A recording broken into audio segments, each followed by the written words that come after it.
بھارتی جارحیت کو منہ توڑ جواب کی ضرورت۔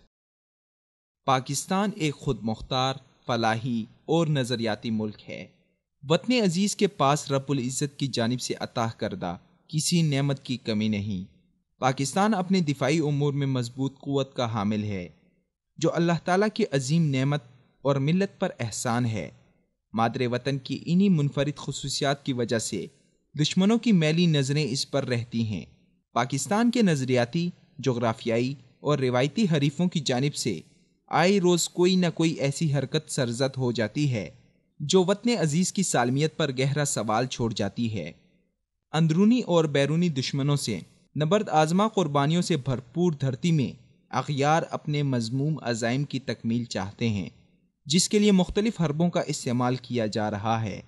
بھارت بھی پاکستان کے انہی روایتی، نظریاتی اور جغرافیائی دشمنوں میں سے ایک ہے، جو ہمارا پڑوسی ہونے کے باوجود ملک کو نقصان پہنچانے، امن و سلامتی کی صورتحال کو منتشر کرنے اور فساد برپا کرنے کا کوئی بھی موقع ضائع نہیں کرتا۔ ملک کے اندر پراکسی وار اور دہشت گردی کو سپورٹ کرنے کے علاوہ بھارت پاکستان کے ساتھ عملی طور پر بھی جنگ چھیڑنے کا خواہاں ہے، جس کے لیے وہ آئے روز شرارت کرنے کا عادی بن چکا ہے۔ پاک بھارت بارڈر پر بھارت کی جانب سے ایسی شرارتوں کا سلسلہ پچھلے چند عرصے سے نہایت جارحیت کے ساتھ جاری ہے، جس میں اب تک پاک فوج کے درجنوں جوان اور عام عوام شہید ہوئے ہیں۔ بھارت لائن آف کنٹرول کی خلاف ورزی کا مرتکب ہوتے ہوئے بلا اشتعال فائرنگ کا اپنا وتیرہ بنا بیٹھا ہے۔ بھارت کے اوڑی سیکٹر میں ہونے والے مبینہ حملے کے بعد سے بھارت نے لائن آف کنٹرول کی خلاف ورزی کو معمول بنا لیا ہے۔ اب تک 1 درجن کے لگ بھگ خلاف ورزیاں کی گئی ہیں، جس میں فوجی اہلکاروں سمیت عام شہریوں کی اموات بھی واقع ہوئیں۔ 13 نومبر کو بھی رات گئے بھمبر سیکٹر میں بھارتی فوج کی بلا اشتعال فائرنگ کے نتیجے میں پاکستان آرمی کے 7 جوانوں کی شہادت واقع ہو چکی ہے۔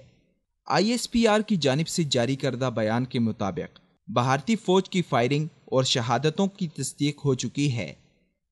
اس سال اب تک بھارت کی طرف سے لائن آف کنٹرول پر جنگ بندی کی 178 خلاف ورزیوں میں 19 شہری شہید جبکہ 180 زخمی ہو چکے ہیں، جبکہ دوسری جانب بھارت اپنے سفارتکاروں کے روپ میں پاکستان میں اپنی جاسوس بھیج رہا ہے۔